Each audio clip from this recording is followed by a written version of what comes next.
Hello everyone, আসসালামু আলাইকুম। আশা করি আপনারা সবাই অনেক ভালো আছেন। দেশ এবং দেশের বাইরে থেকে যারা আমাকে শুনছেন সবাইকে জানাই মন থেকে স্বাগতম। আপনারা যারা নিয়মিত ভূতের গল্প শুনতে ভালোবাসেন তাদের জন্য আমার ছোট্ট আয়োজন। আপনাদের জানা এবং শোনা সত্য ভূতের ঘটনা আমাকে লিখে পাঠাতে পারেন।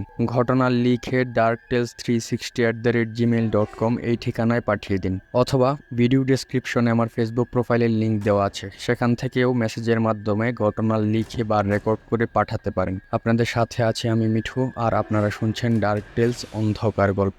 আজকে আমি আপনাদেরকে একসাথে দুইটি ভৌতিক ঘটনা শোনাতে চলেছি। তার মাঝে প্রথম ঘটনাটি ভারতের আর দ্বিতীয় ঘটনাটি বাংলাদেশের। আশা করি ঘটনা দুইটি আপনাদের কাছে অনেক ভালো লাগবে। তো চলুন দেরি না করে শুরু করা যাক। আর প্রথম ঘটনাটির নাম হোটেলের ভূত। শিলিগুড়ি থেকে জলপাইগুড়ি যাওয়ার রাস্তায় একটি জনপ্রিয় নিরামিষভোজী হোটেল ছিল। শিলিগুড়ি থেকে জলপাইগুড়িগামী অনেক গাড়ি এখানে দাঁড়িয়ে খাবার খেত। এই হোটেলটির নাম ছিল হোটেল অনুজা। এই প্রসঙ্গে আপনাকে বলে রাখি, এই হোটেলটি কোনো বড় হোটেল নয়, বরং এই হোটেলটিকে অনেকটা ধাবা টাইপের বলা যায়। হোটেল চালাতো সুরেশ ও অনুজা নামে দুই স্বামী স্ত্রী। একদিন এলাকার সুপরিচিত ব্যক্তি ভোম্বল সর্দার তাদের হোটেলে আসেন। তিনি বললেন, বা সুরেশ, খাবারের গন্ধ তো ভালোই পাওয়া যাচ্ছে, আমার জন্য এক প্লেট সাজিয়ে নিয়ে এসো। এটি বলে তিনি হাত ধুতে গেলেন। হঠাৎ তিনি চিৎকার করে উঠলেন, আরে রক্ত রক্ত, এত রক্ত কোথা থেকে আসলো? আমার হাতে এত রক্ত লেগে গেল কিভাবে? জল নিয়ে এসো, তাড়াতাড়ি জল নিয়ে এসো। চিৎকার শুনে অনুজা ভিতর থেকে মগে জল নিয়ে আসলো। সর্দারজি, কোথায় রক্ত? আপনার হাত তো একদম পরিষ্কার। না, দেখো কত রক্ত, তোমাদের নল থেকে রক্ত বেরিয়ে আসছে। সর্দারজি, আপনি হয়তো স্বপ্ন দেখছেন। না না, কোনো স্বপ্ন নয়, এই যে দেখো কত রক্ত লেগে রয়েছে আমার হাতে। বলেই তিনি তার হাত অনুজাকে দেখাতে লাগলেন। ছাড়ুন ওই সব কথা, বলুন আপনি কি খেতে চান? রুটি তরকা দিয়ে দাও, আর লস্যি দিয়ে দাও, আর হ্যাঁ, এক গ্লাস গরম জল আনতে ভুলো না যেন। এরপর অনুজা খাবার নিয়ে আসলে সে সর্দারকে টেবিলে বসতে বলে। সর্দার টেবিলে বসে খাবার খাওয়ার জন্য প্রস্তুত হচ্ছে। সর্দারজি প্রথমে গরম জল খাওয়ার জন্য গ্লাসটি হাতে নিল। সে ঘাবড়ে গেল, গরম জলের জায়গায় রক্ত কেন? সে বাকি খাবারগুলির দিকেও তাকিয়ে দেখল, নিরামিষের জায়গায় আমিষ খাবার এবং সবগুলিতে রক্ত। সর্দার ভীষণ ঘাবড়ে গেলেন এবং অনুজাকে বললেন, তোমরা আমিষ খাবার বানানো কবে থেকে শুরু করলে, আর তোমাদের সব খাবারে এত রক্ত কেন? অনুজা বলল, কি যে বলেন সর্দারজি, সবই তো নিরামিষ খাবার, আর রক্ত? কিসের রক্ত? কোথায় রক্ত? আপনার আজ কি হয়েছে? আপনি সব জায়গায় রক্ত দেখছেন কেন? সর্দারজি এবার আরও ঘাবড়ে গেলেন, কি ব্যাপার, সব কিছুতেই সে রক্ত দেখছে কেন? এবার সর্দারজির নজর গেল তার সামনের টেবিলের বেঞ্চে। সে দেখল বিকট আকৃতির মুখ এবং বড় বড় চোখ। দুটি বড় বড় দাঁত বের করে একটি শাকচুন্নি বসে রয়েছে। শাকচুন্নির হাতের নখ অনেক বড় বড়, নখে লেগে রয়েছে রক্ত। শাকচুন্নিটি তার আঙুলগুলি জিহ্বা দিয়ে চেটে চেটে রক্ত পরিষ্কার করছে। এই দৃশ্য দেখার পর সর্দারজি নিজের অজান্তেই ভয়ে চেঁচিয়ে উঠলেন, আরে বাপরে, এ কি ভয়ানক কাণ্ড! গরম জলের বদলে রক্ত, লস্যিতেও রক্ত, নিরামিষের বদলে আমিষ, সামনে শাকচুন্নি, পালাও রে পালাও! জীবনকে যদি ভালোবাসো তাহলে এখনই পালাও এখান থেকে, না হলে নির্ঘাত সবাই মরে যাবে। এই কথা বলার পরেই সর্দারজি দৌড়ে হোটেল থেকে বেরিয়ে যান। উপস্থিত লোকগুলি রীতিমতো অবাক হয়ে যান। সর্দারজির এরকম আচরণ কেউই দেখেননি কোনোদিন।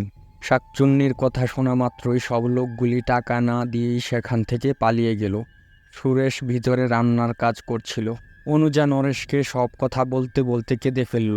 তবে এই ঘটনা এই কয়েকদিন থেকেই ঘটছে।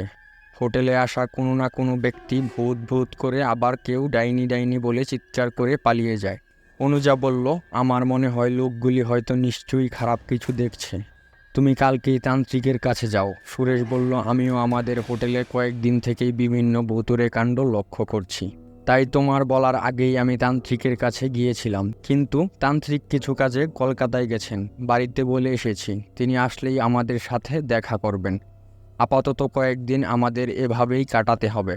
এই ঘটনার পরের দিন পাশের গ্রামের বৃদ্ধ মোড়ল তাদের হোটেলে আসলো। অনুজা এবং সুরেশকে দেখে সে বলল, আমি এই হোটেলের অনেক পুরনো কাস্টমার, অনেক দিন পর আজ আবার আসলাম এই হোটেলে। আরে ভাই, এখানে আগে রাখি আর পলাশ নামের দুইজন ছিল, তারা কোথায়? তাদের দেখছি না তো। এই কথাটি শোনার পর সুরেশ ও অনুজা ঘাবড়ে যায়। সুরেশ বলে, ওরা এই হোটেলটি বিক্রি করে দিয়েছে, অন্য জায়গায় তারা আরেকটি হোটেল খুলেছে, আর তাদের কিছু টাকার দরকার ছিল, তাই তারা হোটেলটি বিক্রি করে দেয়, কাপা গলায় বলল সুরেশ। এই কথাগুলি শোনার পর মোড়লের মনে কেমন যেন খটকা লাগে, কারণ তাদের কথা বলার ভঙ্গি অন্য কিছু নির্দেশ করছিল। এবার মোড়ল বললেন, ঠিক আছে, আমার জন্য খাবার তৈরি করো, আমি হাত মুখ ধুয়ে আসছি। এই কথা বলার পর মোড়ল হাত মুখ ধুতে চলে যান। নলের সামনের আয়নায় মোড়ল দেখতেই সে রাখি আর পলাশের ছবি দেখতে পায়, তাদের ছবি থেকে রক্ত বেরিয়ে আসছে। এটি দেখার পর মোড়ল কিছুটা চিন্তায় পড়ে গেল আর ঘাবড়ে গেল। এরপর সে বাইরে টেবিলে এসে বসলো। অনুজা খাবার নিয়ে আসলে মোড়ল দেখলো প্লেটে তার প্রিয় খাবার সাজানো আছে। এটি দেখে মোড়ল বললেন, আরে বোন, তুমি কিভাবে আমার প্রিয় খাবারের ব্যাপারে জানলে? আমি হোটেলে আসলে এই খাবারগুলিই আমার প্রিয় ছিল। প্লেটের দিকে তাকিয়ে অনুজা ভয় পেয়ে গেল, কারণ প্লেটে যে খাবারগুলি সে দেখছে সেগুলি আজ হোটেলে বানানোই হয়নি, অথচ এই প্লেটগুলি সে নিজেই সাজিয়ে নিয়ে আসলো। হঠাৎ করেই খাবারগুলি বদলে গেল কিভাবে? অনুজা আতঙ্কে কাঁপতে লাগলো। এমন সময় কিছু ভিখারি বাচ্চা হোটেলে এলো, তারা এসে খাবার চাইলো। এটি দেখার পর অনুজা রেগে গেল এবং বলল, যা যা, পালা এখান থেকে। এমনিতেই কয়েকদিন থেকে হোটেলে আজব ভুতুড়ে কাণ্ড হচ্ছে, ব্যবসা একদম লাটে উঠেছে, তারপর আবার এরা এসে হাজির ফ্রিতে খাবার খাওয়ার জন্য। উফ বাবা, এদের নিয়ে আর পারি না। পালাবেই নাকি লাঠি নিয়ে যাব? এই কথা শোনার পর বাচ্চাগুলি সেখান থেকে চলে গেল। সাথে সাথেই অনুজার মনে হলো কেউ তাকে সাপটে চড় মারল, কিন্তু সে কাউকেই দেখতে পেল না। আবার অপরদিকে রান্নাঘর থেকে সুরেশ চেঁচিয়ে উঠল। অনুজা দৌড়ে গিয়ে দেখল সুরেশের হাতের তালু কড়াইয়ে লেগে পুড়ে গেছে। সুরেশ যন্ত্রণায় চিৎকার করছে। ঠিক এই সময় তাদের কাছে খোঁজ আসে যে তান্ত্রিক ফিরে এসেছে। এরপর তারা সেই রাতেই তান্ত্রিকের বাড়িতে যায়। সেখানে তারা হাত জোর করে তান্ত্রিকের কাছে বলতে শুরু করে, আমাদের বাঁচান বাবা, কয়েকদিন থেকেই আমাদের কাছে নানান ভুতুড়ে কাণ্ড হয়ে চলেছে, কিছু একটা করুন, আমাদের বাঁচান, আমাদের হোটেলে শাকচুন্নি এসেছে, আপনি কিছু একটা করুন, আজ আমাকে থাপ্পড় মেরেছে শাকচুন্নি। এই কথা শোনার পর তান্ত্রিক বললেন, তোমাদের হোটেলে নিশ্চয়ই কারো লাশ কবর দেওয়া হয়েছে, আর সেই লাশ মুক্তি খুঁজছে, অন্যায়ভাবে হত্যা করা হয়েছে তাকে। তার আত্মা শুধু মুক্তি খোঁজে, শুধু মুক্তি। তার আত্মার মুক্তি না হলে সে তোমাদের জীবন নিয়ে নিতে পারে। চলো এখনই, চলো তোমাদের হোটেলে। না বাবা, এত রাতে আমরা যাব না হোটেলে, সেখানে শাকচুন্নি আছে। আতঙ্কিত হয়ে অনুজা বলল, না গেলে তোরা মরবি, চল। এরপর তারা তান্ত্রিকের সাথে ভয়ে ভয়ে হোটেলে যায়। এবার তান্ত্রিক বলে, আমাকে পরিষ্কারভাবে বলো, এখানে কাকে কবর দেওয়া হয়েছে আর কোথায় আছে তাদের কবর? এবার অনুজা বলতে শুরু করলো, এই হোটেলে আগে যিনি ছিলেন তিনি প্রতিদিন গরিবদের খাবার বিলিয়ে দিতেন। আজ থেকে প্রায় 7 মাস আগে আমরা দুইজন এখানে কাজের সন্ধানে আসি। তাদের মন খুব ভালো ছিল বাবা, আমাদের তারা সহজেই কাজ দিয়ে দিল। আমরা দেখতাম যে সারাদিন হোটেলে যতগুলি খাবার তৈরি হতো তার অর্ধেকই গরিবদের দিয়ে দিত মালিক ও তার স্ত্রী, কিন্তু এর ফলে হোটেলের লোকসান হতো। তাই আমরা চুপি চুপি খাবারে বাসি খাবার মিশিয়ে দিতাম, যার ফলে একদিন সেই খাবার খেয়ে গরিব বাচ্চারা অসুস্থ হয়ে যায়। এই কথা হোটেল মালিক জানতে পেরে আমাদের কাজ থেকে বের করে দেওয়ার হুমকি দেয়। এতে আমরা রেগে যাই। আবার এই সময় এই পুরো হোটেলটিকে পাওয়ার ইচ্ছা আমাদেরকে পেয়ে বসে, কারণ সারাদিন হোটেলে অনেক কাস্টমার আসেন। তাই আমরা একদিন হোটেলের মালিক ও তার স্ত্রীর খাবারে কৌশলে বিষ মিশিয়ে দিই। এরপর তারা সেই রাতেই মারা যায়। আমরা তাদের লাশ এই হোটেলের পেছনে কবর দিয়ে দিই, আর আমরা রটিয়ে দিই যে আমাদের এই হোটেলটি বিক্রি করে দিয়ে হোটেলের মালিক অন্যত্র চলে গেছেন। মানুষ সেটি বিশ্বাস করে ফেলে, কিন্তু বাবা, তাদের আত্মা আমাদের পিছনে পড়েছে, আমাদের রক্ষা করুন বাবা। এই কথা শোনার পর তান্ত্রিক হো হো করে হেসে উঠলেন এবং বললেন, আরে মূর্খ, এই হোটেল আমার মামার রে। প্রথম থেকেই তোদের উপর আমার সন্দেহ হচ্ছিল। আমার মামা বেপাত্তা হয়ে গেল আর হোটেলে তোরা, তাই তোদের মুখ থেকেই আসল ঘটনা শোনার ইচ্ছে ছিল। তোদের পেছনে দেখ কারা দাঁড়িয়ে আছে। সুরেশ আর অনুজা পিছনে ফিরে দেখল পুলিশ আর কয়েকজন মানুষ দাঁড়িয়ে আছে। সুরেশ আর অনুজা এই অন্ধকারে লক্ষ্যই করেনি যে কখন এই লোকগুলি তাদের পেছনে এসে দাঁড়িয়েছে। এরপর পুলিশ তাদের ধরে নিয়ে যায়। আদালতের রায়ে তাদের দুইজনেরই মৃত্যুদণ্ড কার্যকর হয়। এরপর সেই অনুজা হোটেল চিরকালের জন্য বন্ধ করে দেওয়া হয়। শোনা যায় যে হোটেল বন্ধ থাকা সত্ত্বেও কোনো এক অজানা শক্তি প্রতিদিন সেই হোটেলে রান্না করত। এরপর সেই রান্না করা খাবারগুলি গরিব মানুষেরা হোটেলে এসে খেয়ে যেতেন। কে এই খাবার রান্না করেন তা দেখার জন্য অনেকেই সেখানে যান, কিন্তু কেউই কিছু দেখতে পায় না। অনেকেই আবার দেখতে পান চুলায় আগুন জ্বলছে, তার উপর কড়াইয়ে তরকারি রান্না হচ্ছে, তাওয়াতে রুটি নিজে থেকেই উল্টে যাচ্ছে। এরকম ভুতুড়ে কাণ্ড দেখে তারা পালিয়ে এসেছিলেন। এরপর আর কেউই সেখানে যাওয়ার সাহস করেননি। এখনও নাকি সেখান থেকে গরিবদের খাবার বিতরণ করে কোনো এক অজানা শক্তি।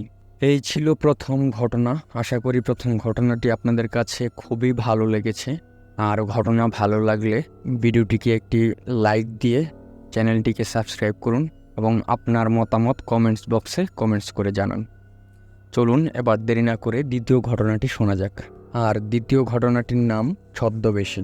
যে ঘটনাটি বলতে যাচ্ছি তা আমার নানির মুখে শোনা। ঘটনায় আসি। আমার নানারা ছিলেন দুই ভাই। পুরান ঢাকায় নিজেদের পৈতৃক বাড়িতে তারা তাদের পরিবার নিয়ে যৌথভাবে বসবাস করতেন। তাদের বৃদ্ধ মা তাদের সাথে থাকতেন। ঘটনাটি ঘটে আমার বড় নানার সাথে। নানারা যে বাড়িতে থাকতেন তার পূর্ব দক্ষিণ বরাবর টয়লেট ছিল। এর পাশেই ছিল একটা বেলগাছ। বাড়িতে একটিমাত্র টয়লেট থাকায় এবং অনেক মানুষ তা ব্যবহার করার কারণে স্বাভাবিকভাবেই তা নোংরা হতো। বড় নানা প্রতিদিন ফজরের ওয়াক্তে উঠে টয়লেট পরিষ্কার করতেন। ঘটনাটি যেদিন ঘটে সেদিন ছিল পূর্ণিমা। চাঁদের আলোয় চারদিক ভেসে যাচ্ছিল। হঠাৎ কোনো কারণে নানার ঘুম ভেঙে যায়। তিনি বাইরে তাকিয়ে দেখেন চারদিক ফর্সা হয়ে আছে। তিনি মনে করেছিলেন ফজরের ওয়াক্ত হয়ে গেছে। তো একটি ঝাড়ু, এক বালতি পানি ও একটি হারিকেন নিয়ে টয়লেট পরিষ্কার করতে গেলেন। চোখে ঘুম থাকার কারণে তিনি বুঝতেই পারেননি তখনও ভোর হতে অনেক দেরি। টয়লেটের কাছাকাছি গিয়ে তিনি দেখেন তার মা টয়লেটের সামনে বসে আছে আর ঘুমাচ্ছে। তিনি বললেন, মা, এত রাতে এখানে কি করো? তার মা বলল, বাবা, আমি টয়লেটে এসেছিলাম, ফেরার পথে পড়ে গেছি। হারিকেনটা রেখে আমার কাছে এসে আমাকে টেনে তোলো। নানা হারিকেনটা রেখে তার মার দিকে যেতে লাগলেন। হঠাৎ পিছন দিক থেকে তার মা তাকে ডাক দিল, ইউসুফ, কার সাথে কথা বলছিস? এত রাতে টয়লেট পরিষ্কার করতে এসেছিস কেন? কেবল রাত 2টা বাজে। তিনি পিছন দিকে ঘুরে দেখেন তার মা হারিকেন হাতে দাঁড়িয়ে আছে। টয়লেটের দিকে তৎক্ষণাৎ ঘুরে দেখেন সেখানে কেউ নেই। সাথে সাথে তিনি মাথা ঘুরে পড়ে যান। তার অনেক জ্বর আসে। 3 দিন পর তার জ্বর কমে যায়। এরপর একজন হুজুর ডেকে আনা হয়। তিনি বাড়িতে ঢুকেই বললেন, এখানে খারাপ একটা জিনিস আছে। টয়লেটের পাশের বেলগাছটাই ওটার আস্তানা। সেদিন রাতে নানার মা যদি নানাকে না থামাতেন তাহলে জিনিসটার কাছে গেলেই তা নানাকে মেরে ফেলত। এরপর তিনি বাড়িটা বন্ধ করে দেন এবং বেলগাছটি কেটে ফেলতে বলেন। বেলগাছটি তার কথা অনুযায়ী কেটে ফেলা হয়। এরপর আর কোনো সমস্যা দেখা দেয়নি। এটি একটি সত্য ঘটনা। বিশ্বাস করা না করা আপনার ব্যাপার। আজকের ভৌতিক ঘটনা আপনাদের কাছে কেমন লেগেছে তা অবশ্যই কমেন্টস বক্সে কমেন্টস করে জানান। ভালো লাগলে একটি লাইক দিয়ে শেয়ার করুন আপনার প্রিয়জনদের সাথে। প্রত্যেক শনিবার, মঙ্গলবার ও বৃহস্পতিবার বাংলাদেশ সময় রাত 9টায় নতুন নতুন ভৌতিক ঘটনা নিয়ে হাজির হই আপনাদের সামনে। মিস করতে না চাইলে চ্যানেলটি সাবস্ক্রাইব করে বেল আইকনটি বাজিয়ে দিন। আর ততক্ষণ পর্যন্ত ভালো থাকুন। ধন্যবাদ। আসসালামু আলাইকুম।